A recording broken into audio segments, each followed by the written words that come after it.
На База ТВ время новостей. Здравствуйте. Коротко о главных событиях. Главный вопрос. Соглашение о передаче имущественного комплекса госдачи Пицунда в собственность ФСО России. Президент Аслан Джанев встретился с членами Общественной палаты страны. Инцидент в зале суда. Очередное заседание по делу о тройном убийстве на набережной Махаджиров было прервано. Включено абсолютно все. В селе Дзыгута Сухумского района открылся глэмпинг «Гаруда» уровня 4 звезды. Президент Абхазии Аслан Джанев встретился с членами Общественной палаты. На повестке дня были актуальные вопросы общественно-политического, социально-экономического развития страны. Секретарь Общественной палаты Гули Кичбу поблагодарила главу государства за то, что он сразу отреагировал на обращение общественности, которое поступило в палату по вопросу передачи имущественного комплекса государственной дачи Пицунда. По-моему, ни один гражданин не против ратификации. Это все, кто говорил и обсуждали. Просто формулировки, которые в новом соглашении, а это, чтобы там не было рисков, что ли, каких-то для нас. Ну, у вас соглашение-то есть? Да. Вы его читали? Конечно, от корочки до корочки. Ну, давайте еще раз посмотрите. Я хотел бы... Вещи, то, что вы сказали, имущественные, плюс еще, собственность и отчуждение. Ну, эти какие-то вещи, которые очень сильно, я думаю, беспокоят наш народ. Видимо, вы скажете лучше меня, члены Общественной палаты. Поэтому... Вы знаете, я бы так сказал, если соглашение находится у вас, вы тоже посмотрите, подскажите нам. Слушайте, речь идет о передаче в собственность зданий и сооружений. Вопрос стоит так. Тем самым это соглашение отличается от соглашения 1995 года. Мы говорим да или нет. Что тут вокруг этого ходить? Зачем? Если вы считаете, или кто-то считает, что передача зданий и сооружений на территории госдачи ущемляет наши интересы, вызывает дополнительные, проблемы или угрозы, так и скажите. Давайте изучим вокруг этого, сделаем обсуждение. Это соглашение по-другому ничем не отличается от того, что было в 1995 году. Мотивировка следующая. Здания, сооружения, которые мы будем строить, мы хотим, чтобы принадлежали нам. Они так говорят. Так говорит их закон. Зарубежная недвижимость государственная должна принадлежать российскому государству. Частные компании могут по-другому. А разве мы объекты, которые приватизируем, в том числе объекты, которые приватизируются российскими компаниями, в собственность их не отдаем? Разве объекты, здания, сооружения не становятся собственностью инвестора, в том числе российского или любого зарубежного? Разве наш закон так не позволяет? Не так он гласит. Эту часть вы изучали? Здесь у нас есть профессиональные юристы. Да, вы им поручите, они вам скажут. Потом еще нет. Они, конечно, изучали, они будут об этом говорить, но у нас еще есть здесь несколько заключений независимых юристов, которые часто приглашаются и в парламент, и в другие госучреждения. В частности, Саид Гизирдава нам прислал. Он ссылается по пунктам именно на Конституцию. И там и статья 5, и там и статья 6, вот эти статьи самые такие. И Саид Гизирдав говорит, что Конституция нарушена. Нет, я не знаю, но он свои суждения, я знаю. Мы сейчас говорим, мы же общество. Суждения Саида Гизирдава в этой части несостоятельны. Мое мнение такое. Я думаю, что без решения внутриполитического фона торопиться с ратификацией нежелательно. Нынешняя ситуация решительно отличается от всех предыдущих в нашей современной истории кризисов. Все предыдущие кризисы были внутриполитическими. Нынешний имеет внешнеполитический фактор, хотим или нет, он получит такой оттенок. Он уже приобретает в ходе обсуждений в разных социальных сетях и тому подобное, что ни в коем случае не позволительно, это отрицательно и плохо для нашего общества, для нашего государства. Еще раз к вам обращаюсь, и наша сегодняшняя главная цель, мне кажется, не выяснение каких-то нюансов, поиск путей, форматов диалога, который позволит нам избежать политический кризис в будущем. Уроки мы извлечем. С оппозицией работать будем. Информировать вас тоже будем. И обязательно тут еще раз, я присягал, в присяге написано, обеспечить сохранность народа, обеспечить его развитие. Сохранность нашего народа обеспечить можно, только обеспечив мир, твердый мир. Гарантом твердого мира являются наши вооруженные силы и Российская Федерация на нашей территории. Нам нужен этот союз с Россией, твердый и прочный, гарантированный. Он нам нужен для сохранения нашего этноса, так же, как он нужен и России. Вот мои главные посылы. Поэтому подводим итог, да? Благодарю вас. И мы, Джансух, значит, давайте определяться нам, выходить на коллег, наших товарищей из общественных партий. Здесь, значит, здесь повестку дня формируем, 2-3 вопроса. Давайте там в долгий ящик не откладывая, в рамках текущего месяца одну встречу давайте сделаем здесь. В числе прочего, президент ответил и на вопрос о росте теневой экономики и падении уровня доверия к власти, который задал член Общественной палаты Сократ Джинджолия. Бывший глава администрации ваш Пиццини уходя, значит, заявляет о том, что на его глазах какие-то люди из руководства обогащались. Ну, наверное, он имел в виду незаконно, потому что обогащаться никому не запрещено. Пожалуйста, ради бога, есть бизнес, есть... Да, он это сказал. Реакции на это пока нет. Нет реакции. У людей создается впечатление, что вот там сидят все, они там воруют, они там вот это, говорят об этом. Что касается, значит, кто-то обогатился. Ну, вы знаете, надо называть имена и фамилии. Что имеется в виду? Я вот без комментариев. Мы пытаемся работать, правоохранительные органы у нас работают. Я хотел бы вам напомнить, эта работа такая тяжелая, в известной степени неблагодарная, но ее выполняют.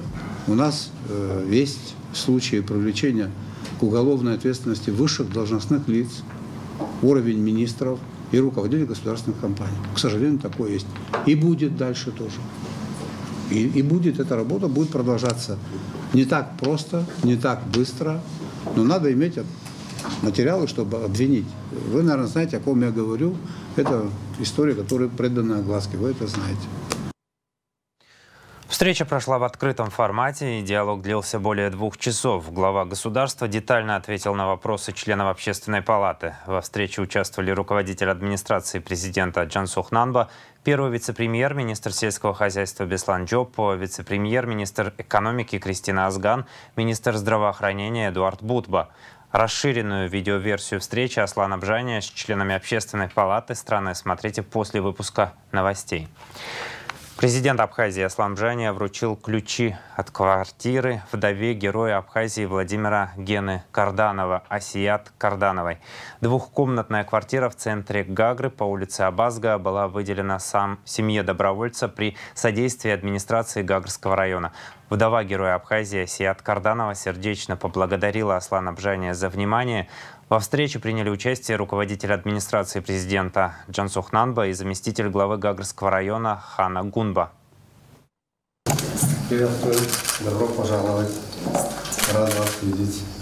Спасибо вам, да, спасибо вам огромное. Я бы хотел принести вам небольшой подарок, как мы с вами и договаривались. При поддержке администрации Гагрского района, нашей поддержки, решение помочь вам в приобретении жилья. Вот, пользуясь случаем, документов, открытие этой квартиры. Прошу вас. Вы всегда можете рассчитывать на нашу помощь. Мы недавно отмечали День добровольца и вклад добровольцев в войну Отечественного народа Абхазии. Его невозможно переоценить. Мы им всем должны. Конечно же, с учетом наших возможностей мы не смогли на сегодняшний день решить все проблемы, которые стоят перед нашими героями, перед участниками Отечественной войны, инвалидами. Но наша задача поэтапно, системно, шаг за шагом эти вопросы решать. Плохо, что потребовалось столько лет для того, чтобы обеспечить жильем семью легендарного героя Карданова. Но вы нас извините, что так получилось. Мы это как мне кажется, исправили. Дальше мы тоже будем поэтапно исправлять или дорабатывать те вопросы, которые нам не удалось на этом этапе еще решить. Спасибо вам большое. Генеральный директор РУП «Абхазская государственная топливная компания» Рамаз Джопо сообщил о том, что компания завозит в республику до 1500 тонн в месяц. Оптовые заявки для клиентов РУП выполняются своевременно и бесперебойно. Топливо отпускается в обычном режиме. Сегодня, по его словам, на более чем 20 заправках у заказчиков АГТК топливо имеется в наличии, и автомобилисты могут заправиться по всей стране. Ажиотаж с топливом в республике связан с увеличением общего объема перевозок на железнодорожных путях на юге России. Эти неудобства временные, уже в течение недели ситуация на ЖД-путях изменится и все будет работать в обычном режиме, поэтому нет надобности закупаться впрок, заявил директор РУП Рамаз Джопо, обращаясь к покупателям.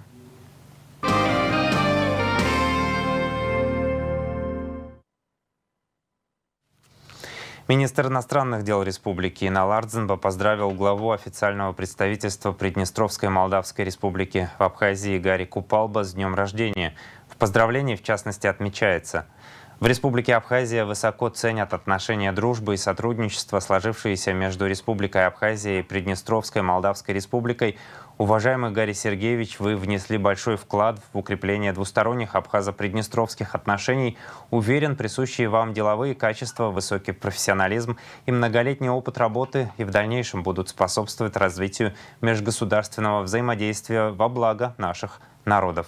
Конец цитаты. В Венесуэле состоялась торжественная церемония открытия международного конкурса «Снайперский рубеж», сообщает пресс-служба Минобороны. На церемонии открытия присутствовал чрезвычайный и полномочный посол Республики Абхазия в Боливарианской республике Венесуэла Заур Гваджава.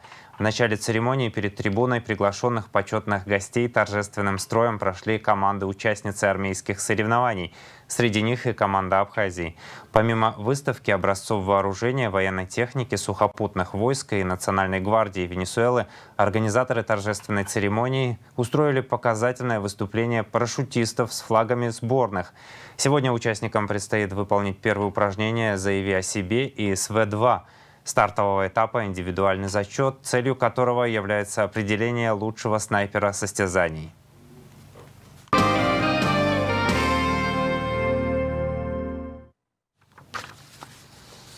Инцидент в зале суда. Очередное заседание по делу о тройном убийстве на набережной Махаджиров было прервано. Один из присутствовавших со стороны потерпевших бросил в камеру подсудимых стеклянный предмет. Причиной перепалки между подсудимыми и стороной потерпевших стали комментарии Дату Ахалая и Беслана Бганба в адрес прокурора Руслана Теркба.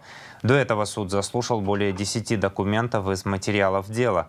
Специальный репортаж моей коллеги Надежды Боровиковой из зала суда смотрите в нашем эфире.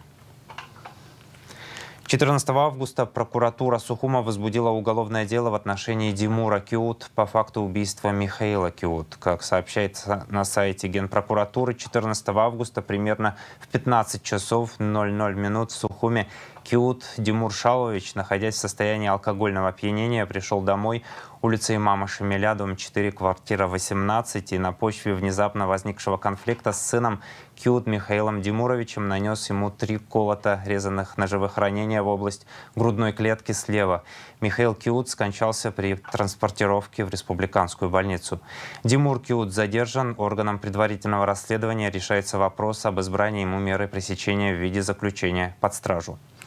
По факту побега прокуратурой Гулрыбского района возбуждено уголовное дело в отношении Даура Васильевича Джинджоли, осужденного приговором Верховного суда Республики от 12 июня 2018 года к 18 годам лишения свободы. Находясь 6 июля 2022 года на стационарном лечении в отделении смешанных судебно-психиатрических экспертиз и принудительного лечения Республиканской судебно-психиатрической больницы, совершил побег из-под стражи примерно в промежутке времени с 6 до 7:00, воспользовавшись отсутствием сотрудников охраны указанного отделения. По данному факту прокуратурой Гулрыбского района возбуждено уголовное дело в отношении Даура Джинджоли. Уголовное дело направлено в ОВД по Гулрыбскому району.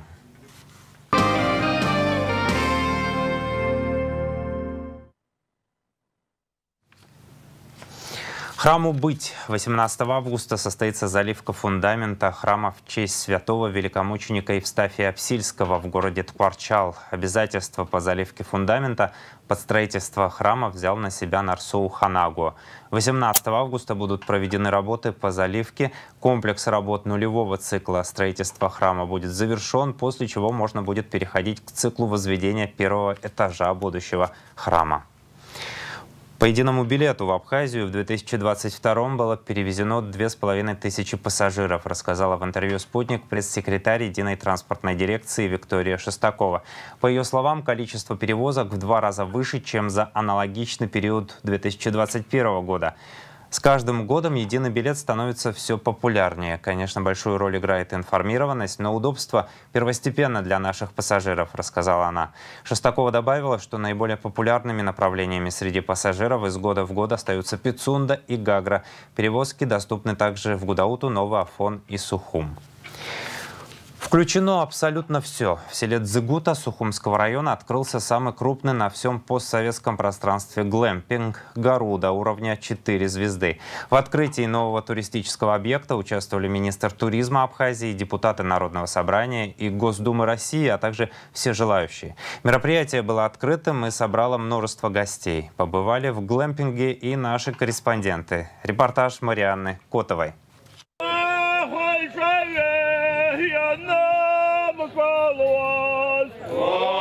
Вот так на открытии глэмпинга встречали гостей, а еще вином, шампанским и закусками. Присоединиться к празднику мог любой желающий, тем более, что находится гламурный кемпинг «Гаруда» всего в 4 километрах от города.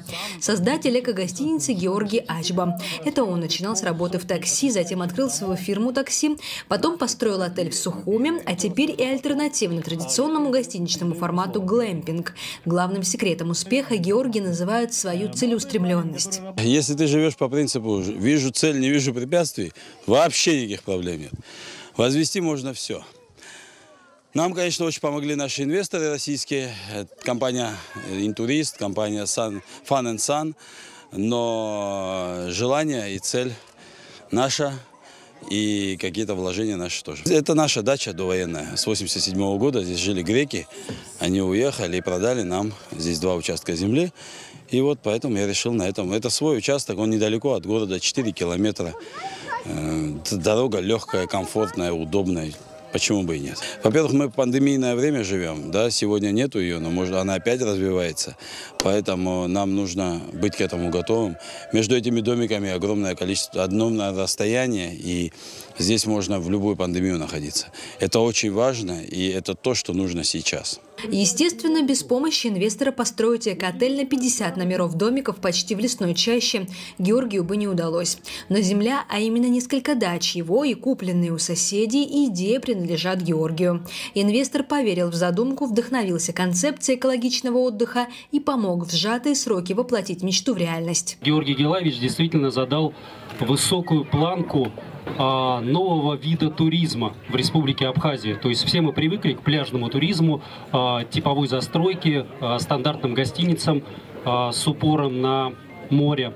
А здесь мы видим совершенно другую историю. То есть это экотуризм, это возможность людям оторваться от городской суеты и погрузиться в мир природы, пения птиц. То есть здесь ничего не отвлекает от мыслей о возвышенном. Поэтому наша компания много лет серьезно инвестирует в Республику Абхазия. Мы считаем, что Республика Абхазия достойна стать курортом значимым для россиян, коим она является. То есть я надеюсь, что эти подвижки позволят развить и курортную инфраструктуру, которой так не хватает Республике Абхазия. Хотя открытие глэмпинга состоялось 16 августа, работает отель не первый месяц. Около 1000 человек уже отдохнули здесь. Практически все домики заняты и сейчас. Бывалые туристы высоко оценивают и месторасположение, и сервис. Нам очень нравится, мы удивлены. На самом деле у нас тоже есть, у нас такая развитая инфраструктура, и туристический бизнес очень развит в Калининграде. Мы удивлены таким европейского уровня качеством. Вот, мы видим, что здесь все только начинается, но приятно удивлены. Сами палатки очень качественно сделаны, очень здоровские. Внутри все очень комфортно. Вот, и мы с детьми, нам хватает места. Говорят туристы и о цене на отдых в глэмпинге Гаруда. По их словам, тут максимальная стоимость ниже минимальной российской, в частности в Калининградской области. Нравится гостям и то, как кормят их здесь. Кормят отлично, и с выбором, и как-то и по-домашнему. И мы очень довольны, и дети едят, и мы. Вообще очень приятно, что можно приехать, и о тебе заботиться. Можно ничего не делать, да, это радует. В домиках-палатках есть все, как в стандартном гостиничном номере. Кондиционер, санузел, кровать и диван. Что особенно удобно для семей с детьми. Почти вся мебель ручной работы из эко-материалов. Изголовье кровати сделано из дуба. Все handmade. Кровать может стать как раздельной, так и совместной. Просто матрас сверху убирается и будет раздельная кровать. Домик рассчитан на 4 места. Сейчас он застелен на 2 места. Соответственно, если нужно доп. Место, мы расстилаем диванчик. Вот. Воду привозим из источника каждый день свежую, бутылочки наливаем. Также у нас из-под крана, в принципе, тоже питьевая вода. Анализ сделали, люди пьют, мы пьем, все нормально. Глэмпинг Гаруда самый большой такого рода на постсоветском пространстве. Территория позволяет располагать гостей так, чтобы они могли и уединиться на природе, и пообщаться в баре или бассейне. Но главная отличительная особенность – минимальный вред природе. По словам министра туризма Теймура Захишба, концепция глэмпинга не только модная тенденция, но и формат, абсолютно вписывающийся в абхазские реалии. Мировые тенденции в сфере туризма, они идут именно на экологическую составляющую. То есть эко-отели сегодня в мире пользуются большой популярностью. Это, если так можно выразиться, это такой тренд сегодняшнего туризма. Потому сложно переоценить значимость такого объекта. Тем более, что он построен на территории Сухумского района.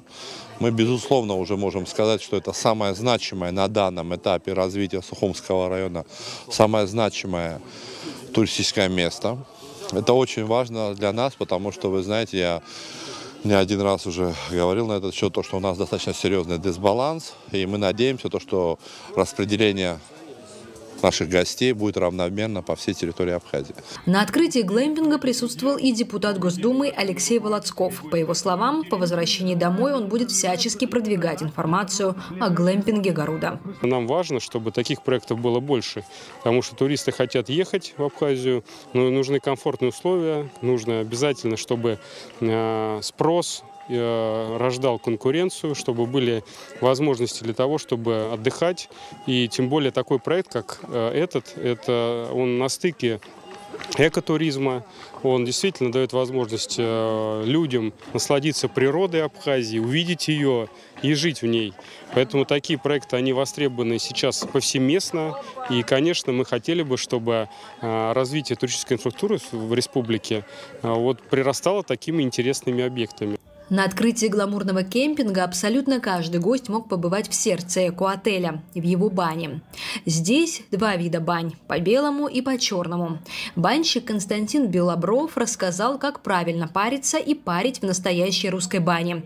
Рассказал о том, чем отличаются 2 вида парения и как ему удалось внедрить сибирские банные традиции в абхазском гламурном кемпинге. Мы остановились сначала на бане только по белому. Но в процессе согласования я ему рассказал те истории, те традиции, которые у нас исконно русские, традиции бань, именно бань по черному. И он, человек, так как человек высоко чтит традиции и не только своего народа, но и других народов, с глубоким уважением относится к предкам, он сразу же мне сказал: давай делать еще баню по-черному. Баня по-белому — это когда, если грубо говорить, огонь топится в печке, уходит через печь и уходит в трубу. Камни нагреваются, лежат просто на печи сверху. Через них огонь не проходит. Камни нагреваются, там температура около 400 градусов максимум. Баня по-черному — огонь проходит через камни. То есть камни набирают ту тепло и то максимальное тепло, которое возможно, и это градусов 600-700. высот, и в результате этого получается невероятно мелкий дисперсный пар. Если вы в белой бане поддаете, как бы шипит, все хорошо, мелкий вроде бы пар, но в бане по-черному вы поддаете, вода взрывается, можно сказать, и получается настолько мелкодисперсный пар, который прекрасно раскрывает поры и позволяет дышать совсем по-другому. И хотя баня отлично помогает справиться с летним зноем и охладиться, большинство гостей предпочитает охлаждаться коктейлями у бассейна. Вечером дискотека, а утром трансфер на пляж. Гостиница предоставляет возможность ежедневных поездок на побережье. Поэтому задумываться о том, как выбираться из ущелья к морю, гостям глэмпинга тоже не нужно. Здесь включено абсолютно все. А режим отдыха и хорошего настроения включается автоматически, ведь сам воздух благоволит этому. Марьяна Котова, Саита Гухава, Абаза ТВ. В завершении о погоде.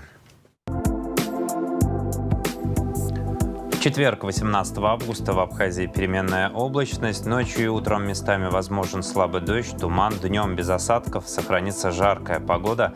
Атмосферное давление пониженное. Ветер слабый и умеренный.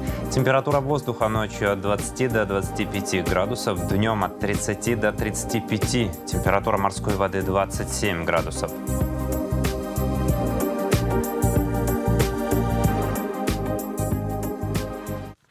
На этом выпуск завершен. За развитием событий следите вместе с нами. До встречи в эфире.